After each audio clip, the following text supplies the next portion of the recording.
I believe that everybody has a story, and I'm fascinated to hear them. So come with me as we take a walk down Fascination Street. Hey guys, if you like what I'm doing, click the Amazon banner at the top of the homepage on FascinationStreetPod.com and do all of your shopping through Amazon. Once you click on it and it takes you to Amazon, you can bookmark it or add it to your favorites and you won't have to go to my site each time. It helps me keep the show going, and again, thanks for listening. Welcome back, Streetwalkers. This episode is with Rich Banks. Rich Banks is a voiceover artist and a very, very clever parody songwriter who has done a bunch of work for a bunch of people, but probably is most known for the work he does for the Adam Carolla Show. In this episode, we talk about where Rich grew up, how he moved all over the country, how he got into voiceover, and how he got into making parody songs. He also tells a couple of cool stories about his adventures at the Playboy Mansion, and he lets me play his favorite Rich Banks parody song in this episode. So enjoy, folks. This is parody song performer and voiceover artist, Rich Banks. Yeah, talk to me, yeah.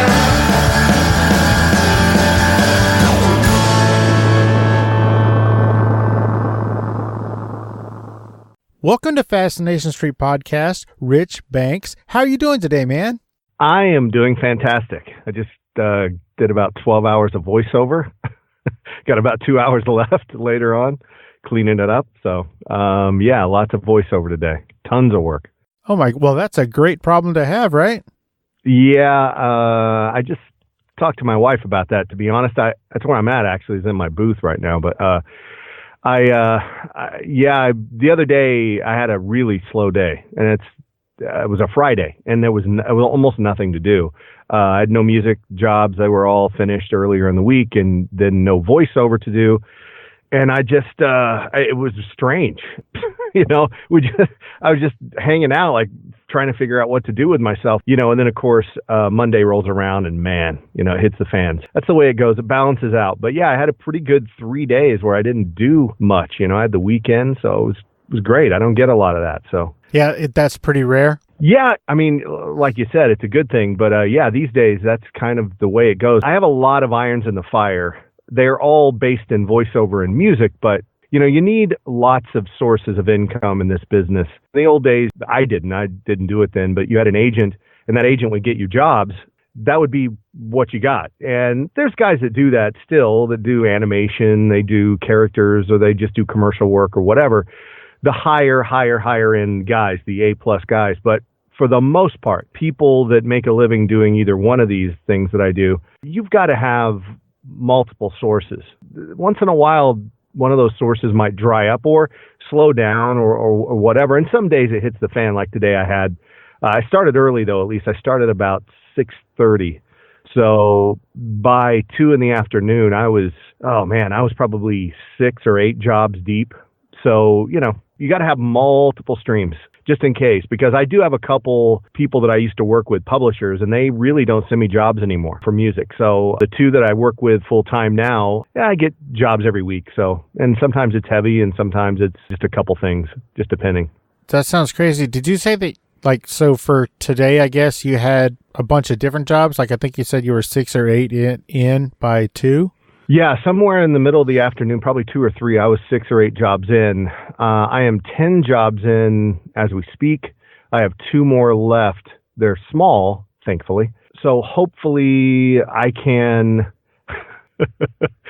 get those things done before and get some sleep. Last night I was up till 1:30, finishing up some editing on a thing that I wanted to get out in case I did get hit hard this week. It was something I was wrapping up from last week, and I just got up in the middle of the night and said, I got to finish this. So I finished it, and then, you know, I'm up at 6:30 and I'm starting over again. And then the jobs were, I had jobs starting. I think my email went off probably at 3:30 in the morning, woke me up at one point, and I looked at my phone. I'm like, oh boy, it's going to be a long day. And yeah, it just started flowing in. So that's the way a lot of Mondays are. And Fridays, it kind of starts that way and ends that way.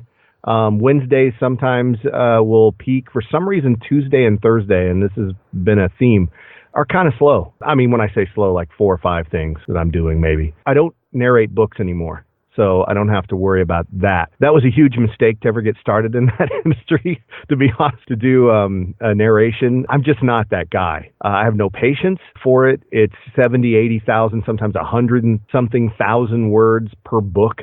And you don't get to pick. If you work for an agency or a company, they send you something. And I mean, you can say no, but they won't hire you anymore. So you have to say yes. And man, some of that stuff, I mean, you're reading a book that you're not interested in, and you have to make it sound interesting for everyone else. I stopped doing that. The money sounded amazing in the beginning, the hours you put in. I think the last book I did, I looked at it and I'm like, I think I made like $22 an hour on that job. If you looked at all the editing I did for that book, it's crazy the amount of time you put in. So yeah, I don't do that anymore. No more narration, just music and commercial voiceover and corporate voiceover. I do a lot of that as well. Gotcha. What is corporate voiceover? I just did a 10-part series on asbestos. So that should tell you everything you need to know about what the corporate gigs are like. For instance, I did a Herbalife commercial. If you go to YouTube, I did this a few years ago, but I did that voiceover, by the way, in my mom's car and her closet. We were taking a little vacation and we were in Indiana visiting my mom, and I got this Herbalife job, and it's a big company. I couldn't turn it down. So I said, yeah, sure. It's for the Special Olympics. It's going to be this commercial they run.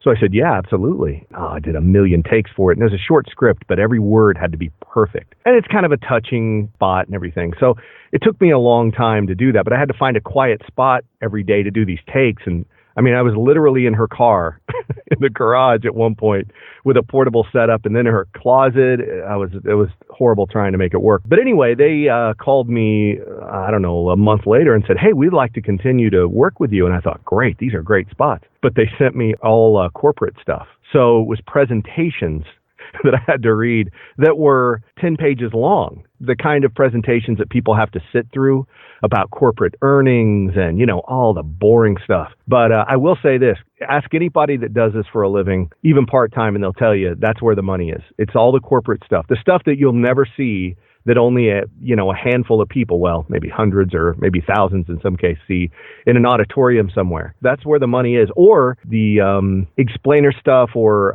let's see, the truck stop is Flying J. That's the truck stop that I'm doing voiceovers for. They're a huge truck stop chain, and I did all of their training videos and, click next to continue. It's a lot of that kind of stuff, and you're just reading the script about how to work there and how to conduct yourself and policy and all that kind of junk. So, oh, gotcha. I see them all over the place. That's really cool. Yeah, I think I've done all of their series. I think I did all of it. Their new employee, welcoming stuff, all their orientation junk, and all of the sexual harassment, et cetera, all that stuff. So, gotcha. That's really cool. Those gigs are where the money is. That's the gold mine, not the commercials you see on TV. I do actually furniture commercials. I do a lot of their stuff.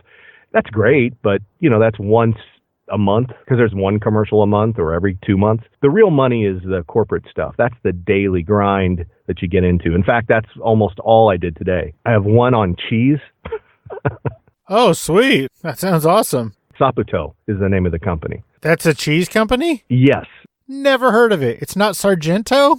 No, exactly. The Saputo family has been making cheese for over 60 years. That's the first line of the script. So that's what I'm going to edit when I'm finished here. I'm going to edit that one, and then I'm going to move on to something. I saw it show up earlier. I don't know what it is. I'd have to look it up. But yeah, it's not fun. But again, like I always say, it's a job. There's nothing glamorous about this. No one's patting you on the back or giving you a standing ovation when you walk out, when you're finished at the end of the day. But it's a great living. And I work from a home studio. I mean, I don't have to get in a car and drive in traffic every day and, all of that junk. So it's a good spot to be in. I worked hard to get here and made this choice probably 18 years ago to work from a home studio, and it's really paid off. So I can't complain. That's really cool. So, Rich, where were you born? Where are you from? Illinois. Southern Illinois, like the very bottom of the state. You know where SIU, Southern Illinois University, is? Well, not only do I not know where that is, I've never heard of it. Okay. It's So Salukis, yeah. That university, Jenny McCarthy went there. I don't think she attended any classes, but yeah, it's a university in the very bottom of the state. I grew up about, an hour and a half from there, something like that. I was right on the Indiana-Illinois border, Evansville, Indiana. I don't know if you're familiar with that town. Absolutely. Yeah. Okay, that's where all of my family lives now. They've all migrated. So everyone lives there. My mom, my brother, my sister, all of my nieces and nephews and all of that. I even have a lot of friends that live there and so forth. So it's 300,000 people, I guess. But so Evansville, I grew up 45 minutes from there and on the Illinois side in a little bitty town called Mount Carmel. And it was 8,000 when I lived there as a kid, and I think it's down to like 5. No industry, it's all gone. So it's kind of how it works. That's where I grew up till 19 before I moved out, and I went from that teeny tiny town to Los Angeles. So what took you to Los Angeles? I wanted to go to Musicians Institute of Technology, which I thought was amazing. When I read the brochure and I was looking at all, like, Hollywood, look at this. This is glamorous. This is amazing. I'm going to go out there and take this vocal class. This is going to be the best experience. It was the worst. It was horrible. Not the school. I mean, the school's fine, but you can either sing or you can't. If you can sing, great. If you can't sing, they're not going to teach you to sing in 6 months or a year or whatever. So I did get up on stage and perform a lot, and that was fine. That helped a little bit. But I'd already been doing that since I was 15, so that was fine. But yeah, I got up there and did that, and I got up on stage and performed and all of that. And I got to. It was culture shock and just every other kind of shock. I mean, there were more people on the block I lived on, I think, than the whole town I grew up in. So it was strange walking those streets and just. I mean, I was in the fire, I was right in the middle of Hollywood, and it was pretty seedy back then. Not that Hollywood Boulevard isn't now, but it was really seedy then. So I did that, and I was there about 2 years in L.A., met some great people, met a guitar player, ended up in a band with him later on down the road, met a guy who's now the drummer of Korn, Ray Luzier, and some other people, and a lot of people along the way that just got regular jobs down the road. But yeah, it was a good experience when you're 19. I think I turned 21 while I was out there and moved shortly after that, and then moved to Orlando, Florida, of all places. Now that's a hell of a drive. What took you from, LA to Orlando? Full Sail University, the recording engineering, video, blah, blah, whatever it's called now, school. At the time, it had only been around for about 4 years. I ended up taking some classes there. I was in the comprehensive program, which is like everything, a little video, a little history, a little music business, a little engineering, all that. After a few months, I realized this is just a little of everything. I really want to focus on recording engineering. And I didn't want a job in that industry. I just wanted to know how to record myself.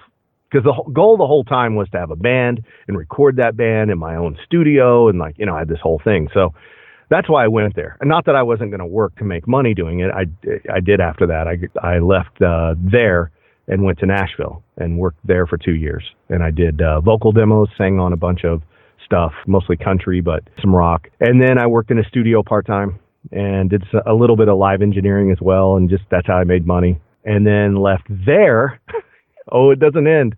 And then moved to Pittsburgh, Pennsylvania.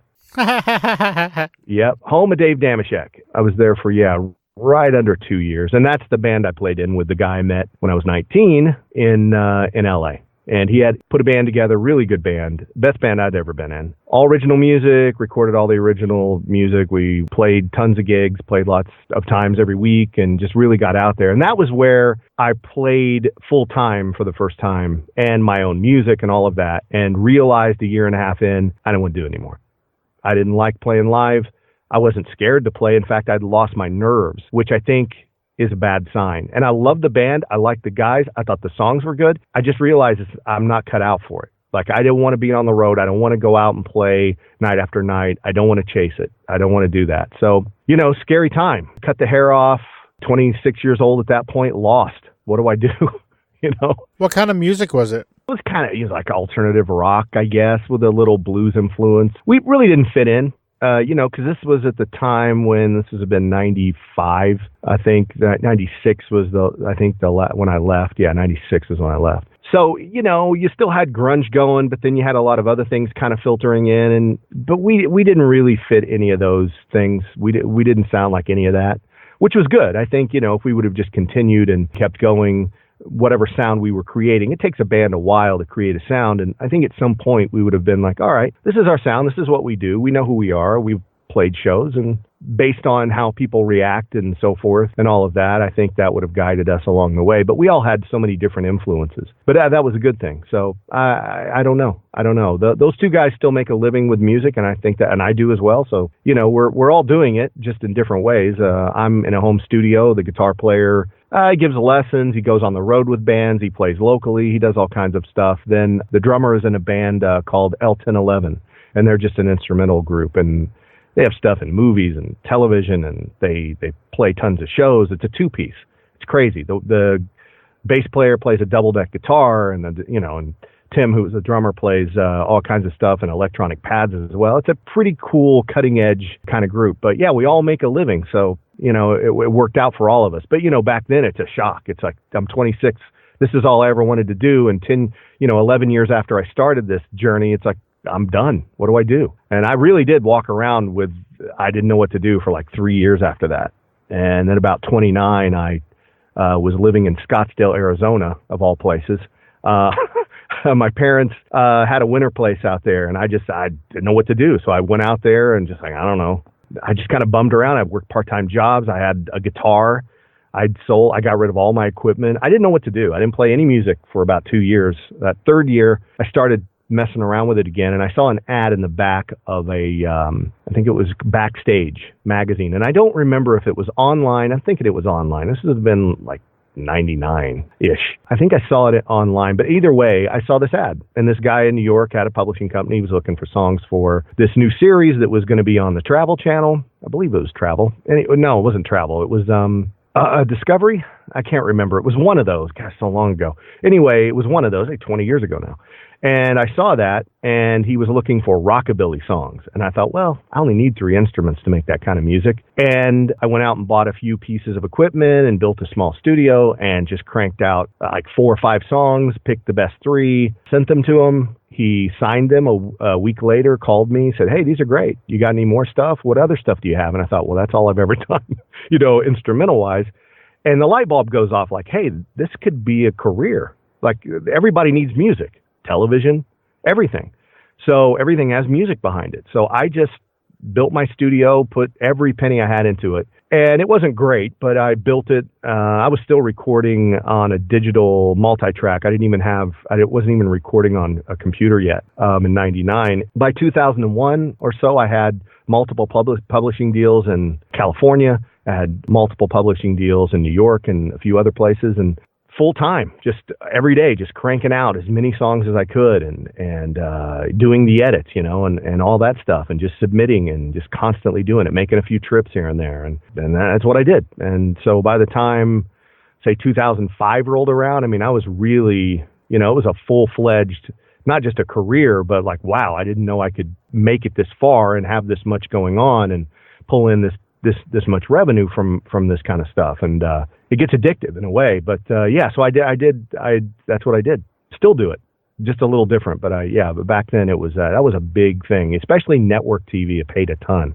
Network was huge. Cable, doesn't pay that well, but network, you could make, if you got called by a network, they might pay you $14,500 to do a 3-minute Christmas song. It's ridiculous. So you don't see that anymore. At least I don't. So. Wow. Yeah. What do you think is the most notable piece that you worked on? Like, that everybody would go, oh, no shit, it was that dude? I don't think anything, because it's all, 98% of what I've done over the years is all instrumental music. And, the credit list is a mile long, because the publishing companies, basically, they assign you, hey, we need 8 songs, we need 6 songs, we're looking for 12 songs, we're looking for 4, or we're looking for this type of music, hybrid with this, for this type of show, this show's coming up. Whatever it might be, Duck Dynasty, for instance. I remember when that call, everybody's like, oh, I got to get on there. Yeah, that's great for your credits. Doesn't pay that well. It's cable. Great ratings, don't get me wrong, and that helps with the money you get, but it's not like you are going to get rich off of doing that show, unless you were the only composer on the show. Right. they didn't have. They would use all types of people and source music because they had so many shows and so many things, and they used so many sounds on the show. So yeah, you would get play on there and stuff. So, but when like it would go into like Oprah, who was syndicated, I remember those being that being a lot of money. I got played on Oprah. I never know where I'm played until I see my ASCAP statement, because I just don't see it. Now, my wife used to watch HGTV shows quite a few. She used to watch like 3 or 4 of those she would watch. And there was a lot of my music on there. But I knew that because of the past credits and stuff. I knew they were rotating those songs through. And then I had a song on a soap, One Life to Live, which I've only seen 5 minutes of any episode of that show because when my songs originally aired, I was notified, which you're never notified. But this guy worked by himself, and he worked with directly with the show. And so he put out this call and he listened to one of my tracks. It was called December Ground. And he said, I really like this, had my voice on it. He said, I really like this tune. I want to get it played on there. I said, that'd be great. He did. He got it played, and it played, I don't know, like the next month. And they kept it on the air. Every quarter, it would play a couple times at least, sometimes more, in some scene somewhere, depending.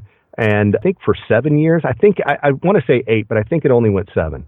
But yeah, still, they kept it for that long and played it that many times over those 7 years. That was my biggest success, just one song, just because it was a network, which pays a lot, and it had my voice, which is considered a feature, which you make more money on. So yeah, that was huge.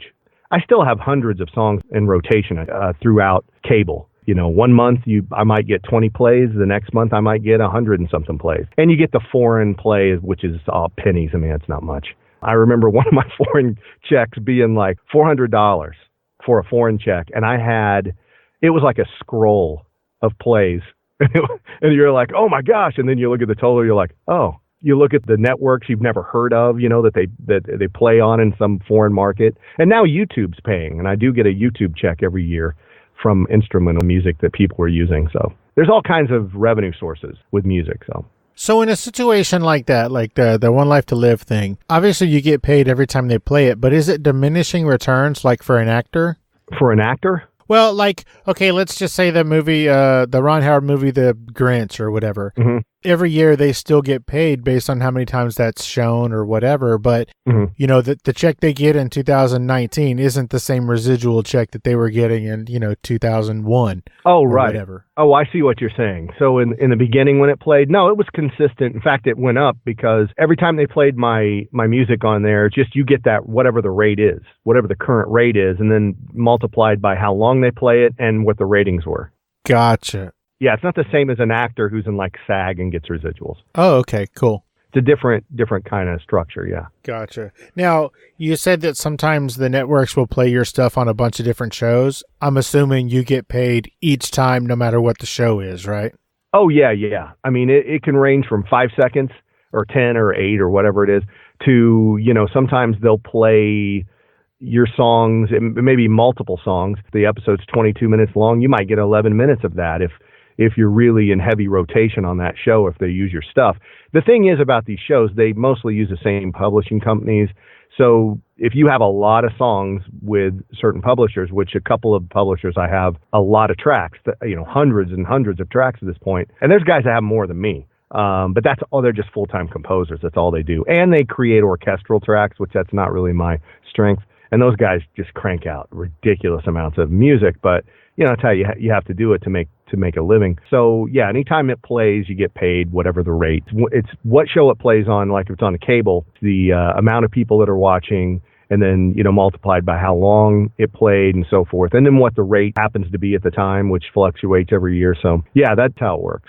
So you could make very little per play or quite a bit, just depending on, sometimes you're surprised. You're like, what show is that? But it's a popular show maybe you didn't know about or whatever. A lot of reality TV now, and there's a million channels. Right. Which is good and bad. Yeah, there's a ton of channels. I think the Food Network, I probably watch that more than I watch any other channel, and there's so much music on that channel. Yeah, I've been on there, not a ton, but I've been on that network. I probably get, I would say if you add up the entire year, I get like 50 plays maybe, I think. There was something though, I think it was last year, maybe the year before, but they used to play, I think it was on Chopped or one of those.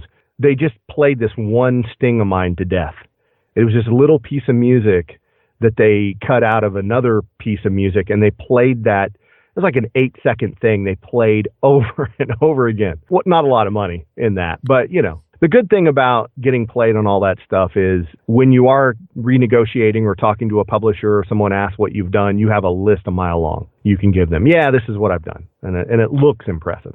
That makes sense. How hard is it to keep up with that list?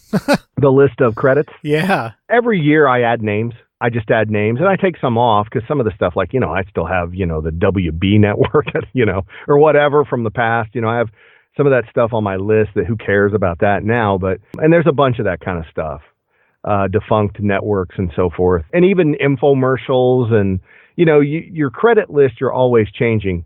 Voiceover, I try to change my demos every couple months, but music, I don't know. At this point, I don't really need a resume to do what I do with the people I work with, but if I were going to go out and get if I was trying to get another publishing deal, I would have to present something. So I would go over that list with a fine-tooth comb and make sure it's not just a list of nonsense. You know, it's like, these are the points I want them to see, and then they can look at the rest if they want. Gotcha. So that's how you got into, you know, sort of the music for TV and stuff. How did you get into voiceover? Now, that was not intended at all. I was doing music for a guy in LA. He had these little 30-second commercials he was doing and producing at the time. I haven't worked with this guy since 06, I think. But from like 04, 05, 06, I did all these little commercials. And he would send me a commercial and I would compose the music for it. And he'd pay me a flat fee. And it wasn't bad music. It was small time production stuff or whatever. And I'd make anywhere from $300 to $500 for a 29 point something second song.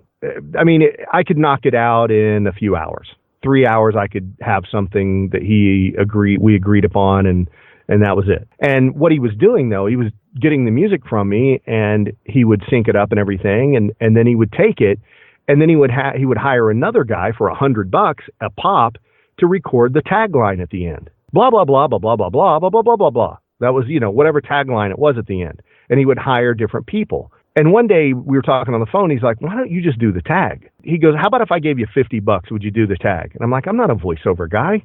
And he goes, just read it. I go, all right. And he sent me like his previous voiceover guy, and I basically just copied him. And he's like, yeah, it's great. So he sent me like an extra $50. And this was in 05, I think. Yeah. And I did that as well in 06 for him. That was all of it. I wasn't doing any voiceover, though. And the voiceover thing came around when I moved to LA the last time I lived there, which was in 06, right at the end of 06. I started auditioning a little bit for a voiceover. I don't know what at the time I think I saw an animated show that somebody was interested in, and they knew that I sang all these songs on the Corolla show, and they thought, oh, you sound like that singer sometimes, or this guy. And I said, yeah, but I don't really work on those voices. If it sounds like it, it does. If it doesn't, it doesn't. And they're like, yeah, but I'll bet you could do this or that. So they sent me these voices to try to copy. I auditioned for this animated thing, and I made it pretty far in the process. And in the end, I didn't get it. But I got a lot of confidence from it. Hey, streetwalkers. Well, you're not literally streetwalkers. But now that I've got your attention, I am Stephen O'Reilly, and I have a podcast called the Bar Star Podcast. And since you're listening to the Fascination Street podcast, I think you should check out my show. It's just as interesting without all the famous people, because Steve has connections that I just do not have. But if you dig podcasts about music, working musicians, and other random shit that I decided to talk about, based around music, of course, because that's what I do. I'm a working musician for the past 30 years, then you need to check out the Bar Star Podcast.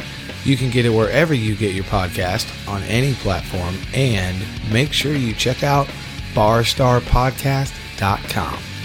Now back to the one and only Steve Owens and whatever the hell he was talking about. And then the next thing I auditioned for that was big at all was a Paula Abdul Greatest Hits commercial.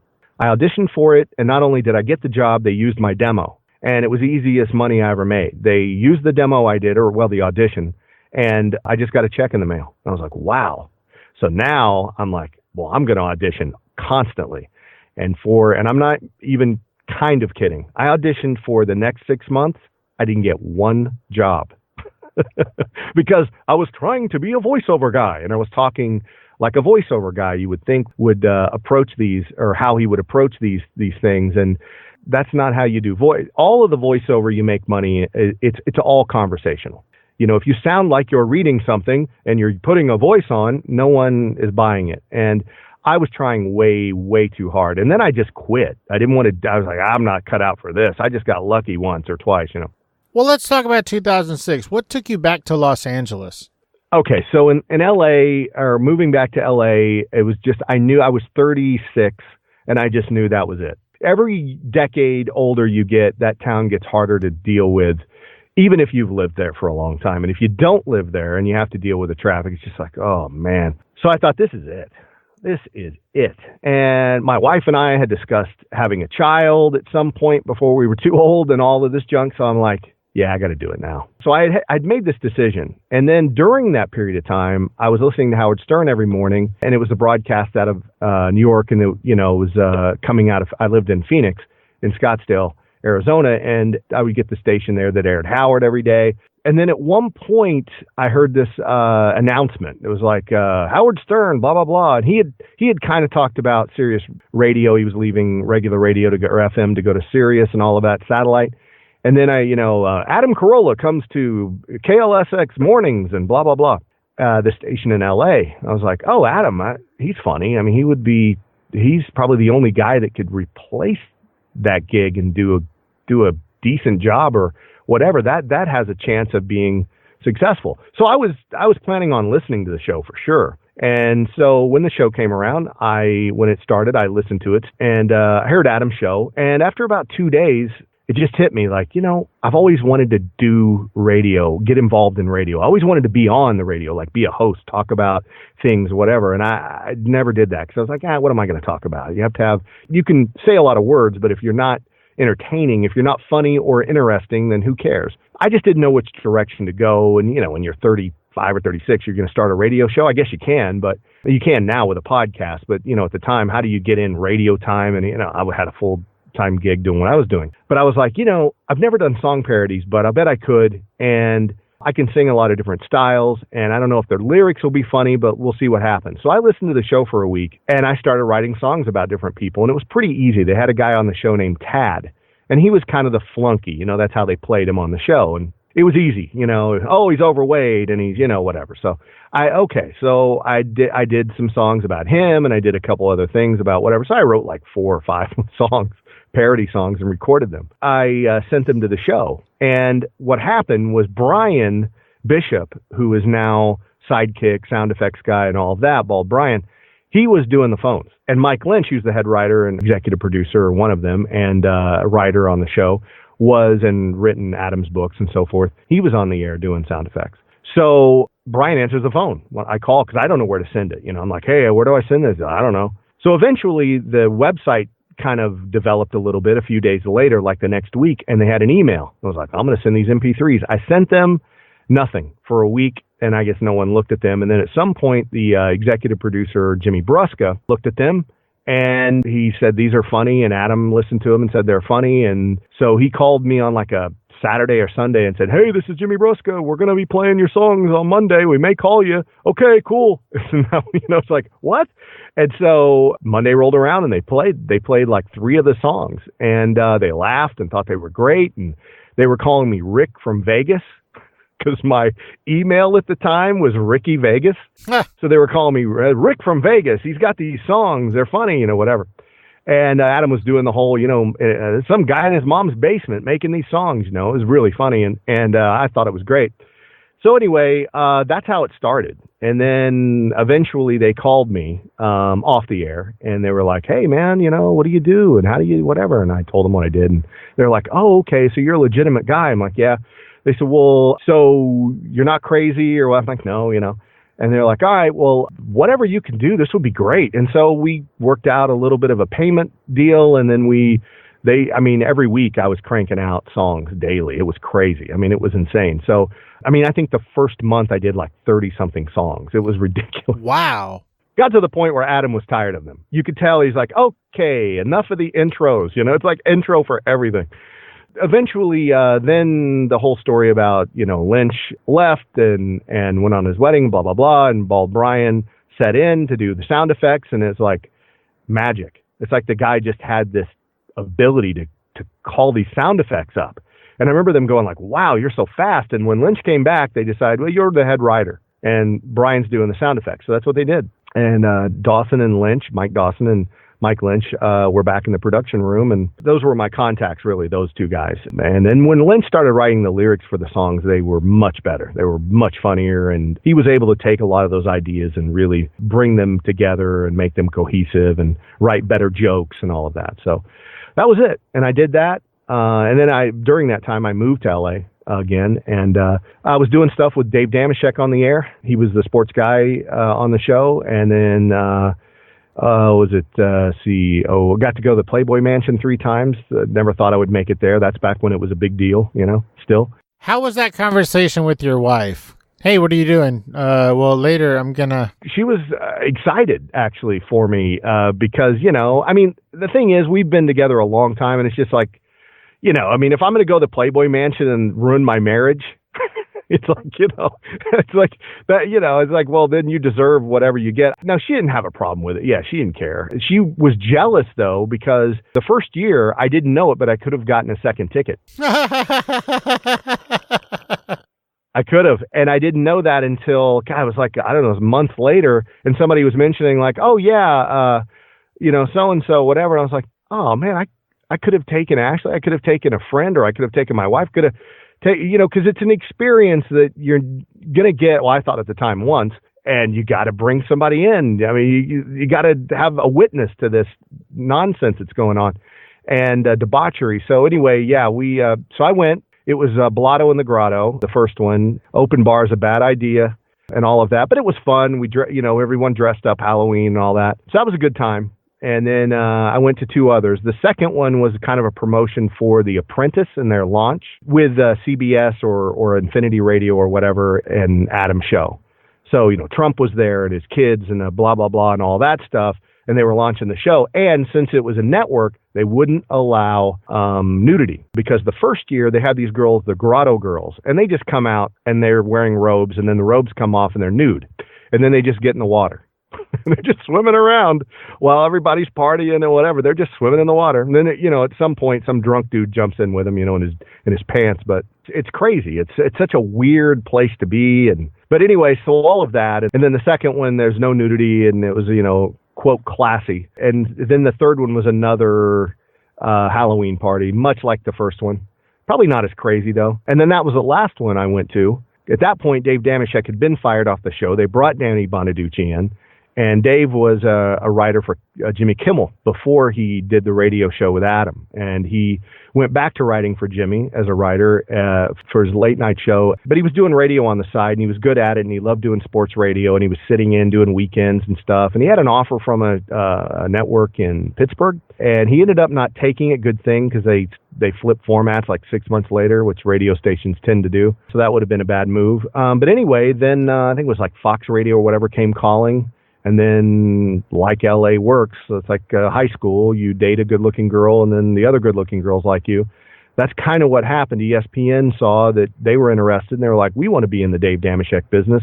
So Dave had a meeting with them, called me up and said, hey, I had a meeting with ESPN, and they really liked the ideas. He goes, I pitched you in the meeting. And I'm like, okay. And he goes, you're going to, whatever they ask you to do, that's what you do. I'm like, all right, great. So that was it. And he pitched me, hey, it's the guy that does all the songs for Adam's show and blah, blah, blah. And they were really interested in it. And that last Playboy Mansion show, we had a meeting the next morning, which is a little rough.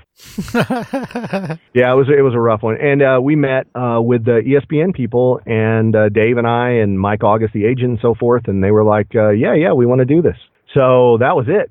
And it was just writing up the contracts at that point, negotiating money. And we were on the air in November a month later, not even a month. Never been on a show. I'm doing Brian's job, sound effects. I'm playing live music. I'm doing audio production on the side. I'm doing the Ed McMahon bit, laughing it up, whatever. Anyway, it was fun, but we were on the air 6 months, and that was it. Dave had a 2-year guaranteed deal. I had a 1-year guaranteed with a clause, and they fired us after 6 months, but Dave went and did a podcast, which they couldn't believe it. He got off the air. There were lots of reasons that we went off the air, but one of the big ones is this was '07. The economy was just, every day we would show up, there was another dark office in the hallway. And then you'd hear about another salesman being fired, and you're like, this is not good. There's no one spending money. Just no one. Dave and I were pitching to try to get commercials for the show by ourselves. I'd put a jingle together and he would go meet with them, and, we just try to do whatever we could to keep the show going. But eventually they took us off the air, and when they did that, they put Dave on a podcast, and he got these amazing numbers. And they were like, how are you, they just didn't radio, they just didn't understand podcasting, and this was before it was huge, but you could tell that's where everything was going. You had a younger audience, you had on demand, and that's what people wanted. It was amazing. And it didn't have to be centric. It didn't have to sound like Pittsburgh or LA or Chicago. It could sound like anything. And his show was really popular, his podcast at ESPN. And basically they sent me home and let me do one commercial production a week, and they just paid me the rest of the year. And then in radio's infinite wisdom, which I love radio, Adam Carolla always talks about how dumb radio people are. Yeah, it holds true. They missed the clause in my contract, which means they owed me a second year where I got a raise. Aha. So basically, Mike August went to them and said, we'd like our money. And they said, how about 50 cents on the dollar? And he said, why don't you sweeten the pot a little bit? They said, okay, whatever. They just wanted me out, and they paid us out. And so I got half of that money at least. And that was it. And then I was free, by the way, because I was under contract. I couldn't do anything else. I was free to go back to doing radio or work with music publishers and so forth and all of that. And that's when I dug in deep, because the economy was bad. I only had one publishing deal that I could get. And, my income went way down, about a third of what I was making before I did radio. And so then I started doing voiceover auditions. And at that point, I had worked on it enough and done enough voiceover at ESPN on the air and stuff where I was comfortable. I started getting jobs. So started building it from there, and that was it, man. And then Carolla, eventually they changed his station over from talk to music only. And then he did the podcast thing and blew that up became huge in podcasting. The pod father, they call him, or whatever at this point. But yeah, it was huge. And then when he got the band back together, when he decided to, when his contract was out and he could actually get money, sponsors and so forth, they hired everybody back for the most part, most people. And they called me, said, hey, you want to start doing the songs again? I'm like, yeah, it's fun. Let's do it. And we did a deal, and it's been fun, man. 10 years of podcasting. That's amazing. How many songs do you think you've done? How many parody songs for the Adam Carolla show? Starting with '06, when we did the Banks Bracket Madness thing, I think if you don't count intros, there's all the intros, for bits and so forth, just the song, and I don't mean like the Atchity song, it's a real song, but parody song, but I'm talking about just little ditty intros and stuff. You take those out of the mix, I think there's 320. Wow. Yeah, it's insane, man. It's completely insane. Are they available somewhere as a collection? Like, this is going to sound stupid, but do you put out CDs or anything like that? Where can somebody find like all of them? No, it would be illegal for me to do that, but I could legally give them away. But, it's a huge amount of effort to, just give them away. But there's two things. One is the show has spoken to me recently. They're going to be getting, I don't know how they're going to put them out or what they're going to do with them. But they've talked about doing a thumb drive with the Banks bracket and then some of the bonus songs on it, which would be, 40 songs or something maybe. Right. And then the rest of them, whatever's missing on there, I've decided that I'm going to put them all somewhere. So SoundCloud, wherever, for everyone to have. And that way they can download and go crazy and listen to them, stream them, do whatever they want with them. And they're just all there for however long. And so it's about time. And especially now that I've went through all the hard drives and I have all the lists and I have all the piles and the whatever, I have all these lists of songs. I can get them out there for everyone. because I know where they're at. Because before, I mean, if you would have asked me, hey, you remember that song in '08 that or '06, I mean, that you did and whatever, I don't know, but looking through all these hard drives, I think I found 99% of everything. There's probably a song about Danny Bonaducci or something somewhere. I forgot, but who cares? But, there's always going to be something. But I think I found all the Teresa Strasser songs and all the, all that junk. But when they brought Banks Bracket Madness thing up to me, I'm like, wow, that's really cool. And then I thought, oh boy, I got to go through all those songs. And some of them I don't have masters to. I only have I shouldn't say that. I have the master. Like, for instance, Ann Coulter's a perfect example. Ann Coulter parody, it's not really as good without all the drops from the show.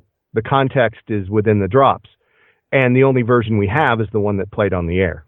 Got you. So when they played that on the podcast, it was from the original play on the air. I just happened to record it at the time and had the copy. So. Oh, wow. Yeah, there were a few of those. I have the original without any drops, but it's, you'd have to explain the song before you play it. And that's a long time ago. And, right. When he hung up on her, all that thing. So yeah, going through all that stuff was crazy. So anyway, yeah, the voiceover thing, you were asking how I got into it. That, when I got out of ESPN, I did that. That's when I started auditioning full time, and then got a couple agents involved and some pay to play websites and a few others, and built a side business that became, now it's at least 50% of what I do, if not more. So very cool. Now this is the part where I ask you to kill your babies. If you had to pick one song, one parody from the Adam Carolla show that you did, which one is your absolute favorite? It's probably In the Grotto. Really? It makes me laugh because it's so ridiculous. It's so earnest. I'm doing a bad Elvis impression on top of lyrics that are absurd to a song that was written about poor people in a ghetto. It makes me, I don't think it's the best production or the whatever. I just think it's the funniest to me. It still makes me laugh. It's just so stupid.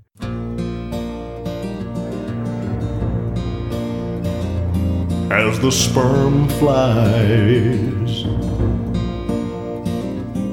on a sweaty, hot October night, old man Hef has a girl clean his pipes in the grotto. In the grotto. And his girlfriend cries. If there's one thing she don't need to do, it's end up with a handful of goo in the grotto. In the grotto. Hefner, don't you understand? The grotto is a filthy land. It's a steaming crock-pot human fluid stew. Syphilis and leprosy, crabs and hepatitis C. You never know what you will catch when you step inside that pool. As the water swirls, a sloppy drunk girl gets on her knees, and a horny young man gets a disease in the grotto. In the grotto. And his penis burns. He'll need Valtrex to get it right. The downstairs itch he got that night. In the grotto. In the grotto. In the grotto.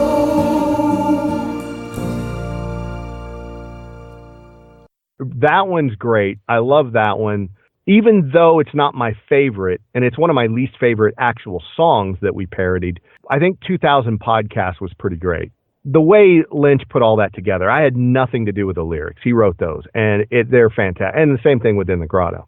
And I think that's a really great one. I mean, as far as laughing at the time, I mean, every Teresa Strasser song we did was, I mean, when she told the story about the backdoor loving and all the nonsense she went through on the air. I mean, when the day she said that on the air, it was the Seinfeld quote of discovering plutonium by accident. That's what it felt like. It's like, what?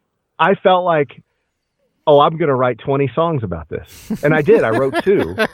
I wrote two, and I wrote Behind Blue Eyes. I did that parody, and Tease Behind. And then I did the other one, which was the Out My Back Door, whatever. I did that one. I did both of those. And I thought they were both very funny. And Tease Behind is one of those that I think is funny because it's Mike Lynch at his best, where I wrote it, recorded it, and sent it to him.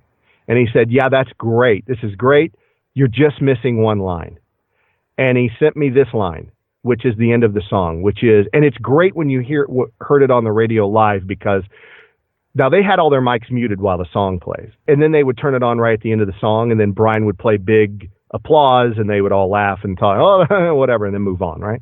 This was great because I'm sure Brian was laughing and Teresa was probably crying laughing and Adam was laughing because they were making fun of Teresa and everything. And the line that Lynch wrote was, now T knows what it's like for guys in prison or to be bald Brian. And that line made Brian, I could see him doing it, taking his finger off the big applause and going to the sparse applause, because it threw him under the bus right at the end. It was so funny because there's a lot of jokes about Brian back then for whatever reason. I don't know why. The Bald and Gay song, Gay was always coming up about Brian. I don't know. I don't understand. But it was one of those FM radio kind of, it's that kind of joke that you do on FM radio a lot, and he was the target of that. And he didn't care. He thought it was funny and didn't care anyway. But anyway, we did a lot of that for, I don't know why. I don't even remember how that came up. I don't remember. But at some point that happened on the show. I don't know what Adam said. And then that was a theme of a lot of songs about how lonely he was. It was horrible. But he was on the air. And if you're an on-air personality, there has to be an angle about you. Right. So you can write songs and make jokes about the person. I mean, that's what it's all about. So, look, when I was on the air with Damashek, there was a lot of jokes about like, oh, Banks smoking tree again. He's high as a kite walking in here today or whatever. I didn't smoke weed, but it was funny for the air. So I played along, there was always that kind of stuff, and you just do it for the radio. So yeah, those were good times back then. I have to say the move to LA, LA is what it is, but there was a lot of fun back then, with those guys on the air and some of the live shows that they would do. And I would go and just hang out, and I didn't have any responsibilities, and I would just go to the live shows and hang out. And then sometimes there was a limo paid for by the station, and, Adam didn't take it. And some of the other talent, they went their own separate ways or whatever. So all these lackeys, in quotes, lackeys on the show, me, Mike Lynch, Brian, other people, Chaffee, who was on the show back in the day, and other people, we'd get in the limo and use it until 1 o'clock in the morning. And I remember doing that a couple times. It was great, and we would go and hang out, and, we had a car, it was kind of fun, or a driver, I should say that. So that there was a lot of good times back then. That was a lot of fun. I'm glad for anything that I did that move just to kind of hang and, get to know those guys and stuff like that. So it was a lot of fun. And we were all still in an age where we didn't have as many responsibilities. Everybody's got kids now and, whatever. And we're all, over 40, and it's a different time. But, back then it was just whatever. Very cool. Yeah. Well, Rich Banks, I feel like I have kept you all night, and I know that you still have a ton of work to do tonight. So before I let you go, is there anything that we didn't talk about or I didn't bring up that you wanted to talk about? The only thing that I mention once in a while, because I think it's kind of a cool story, and it's a real quick one. Growing up, my dad, he was signed to Liberty Records when he was it was in the 50s. So it was, before I was born and all that stuff, but even before he met my mom. But he was signed to Liberty Records back in the day when there was a Liberty Records. And he had a couple songs. He was on the American Bandstand with Dick Clark, and he did all that kind of stuff. And this is way before I showed up in the world. And then later on, he had kind of a short-lived country music career when I was young. I was 10, 11, whatever, when he was recording those songs or whatever. But I just want to say, because people always ask me, like, hey, how did you play multiple instruments? You record all your own stuff. You sing. You do whatever. How did you? I guess that. I don't know, nature, nurture, whatever, both, I guess. But, yeah, I grew up in that. And I didn't listen to any current music or modern music until I was probably in 7th grade, because we had this old record collection. That's all I listened to. until, one of my friends brought like a cassette to school in 7th grade, and I was like, oh, heavy metal, cool, whatever. And then you kind of go your own separate ways with your parents. You rebel and listen to the opposite of what you had been listening to. But so, yeah, that's where I came from. So I always get that question like, hey, man, how did you, when you were a kid, yeah, I guess that's where it came from. So, started playing instruments and all that junk back in the day. And, I was kind of surrounded by it. And what's your dad's name? Same, Richard Banks.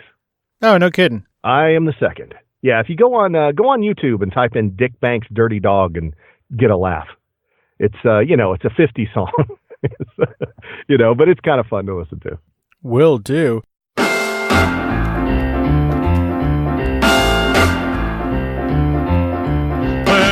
Walking down the street, I thought I was free. He who walked up and you captured me, chained me to your heart and you left me there. Oh, baby, baby, baby, it's unfair. You dirty dog, you dirty dog. Well, you know that you fractured me, shook on me so bad I can't even see. Oh, don't you know you buzzed me so? Oh, baby, baby, baby, I'll never let you go. You dirty dog, you dirty dog, you dirty dog, dirty dog. Well, just last week I was on my feet. Now I'm at you and my knees are weak. My heart is gone and my soul is too. Oh, baby, baby, baby, why can't you be true? You dirty dog, you dirty dog, you dirty dog, dirty dog.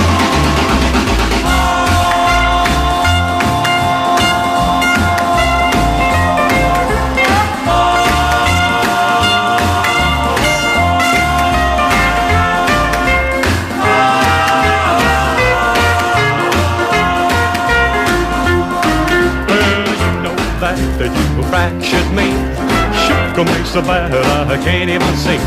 Oh, don't you know you buzzed me so? Oh, baby, baby, baby, I'll never let you go. You dirty dog, you dirty dog, you dirty dog, dirty dog. Well, just last week I was on my feet. Now I'm at you and my knees are weak. My heart is gone and my soul is too.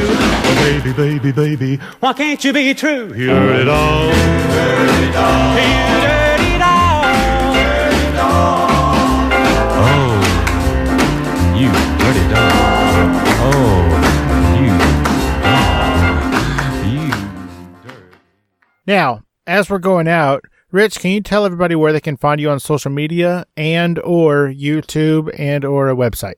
Okay. The website, I promise, I've been telling people this forever. The website is coming. It's richbanks.com. You go there right now, there's nothing. It was developed. I had a lot of stuff. Everything got old, so I pulled it all down. I am going to develop it. It's going to be about 4 pages deep.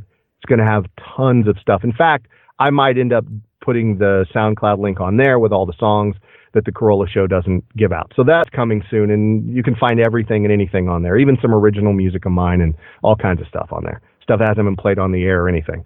And I also thought about some of the rejected songs. I kind of wanted to do that with the Corolla Show, so I'm trying to work out how we can maybe do that, because some of those are kind of funny to listen to, either because they were bad or maybe now we listen to them, hey, that's kind of funny, it should have played. So there's some of that too. So, but social media, Rich Banks Music on Twitter is the best place to find me. Fantastic. I want to thank you again, Rich Banks, for taking the time out of your super, super busy and crazy schedule to take a walk with us and let us get to know you on Fascination Street. Thank you so much, man. Yep, awesome. I had a great time. And I will talk to you later. All right, we'll see you. Thanks, Rich. Bye. Hey guys, this is Steve Owens from Fascination Street Podcast here with a very important message. I'm awesome. I bet you thought I was going to say something else, but nope. What's important here is that I am awesome. I started this show because I truly believe that everybody has a story, and I'm fascinated to hear those stories. In the short time I've been doing this show, I've interviewed actors, directors, writers, inventors, podcasters, musicians, pro athletes, Olympic athletes, actual war heroes, even a Bond girl and a luthier, whatever the hell that is, and of course, regular people. From people who wanted to be stars but never gave it a real try, to big company CEOs and people who got to meet their favorite president.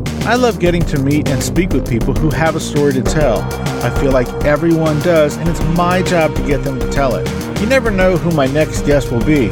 An Academy Award-winning actor, a platinum-selling musician, or your own mother-in-law. But one thing is for certain, you will be fascinated by their story. So come take a walk with me down Fascination Street. You can find Fascination Street Podcast on Apple Podcasts, Google Play, Spotify, iHeartRadio, and of course, FascinationStreetPod.com. Opening music is the song Magnolia from the 2014 album Intransigence, used with permission from Douglas Miles Clark. Closing music is Apollo from the 2001 album Into the Known by the band Sapphire. Thanks for hanging out with us and getting to know a little bit about our guest. We'll see you next time on Fascination Street.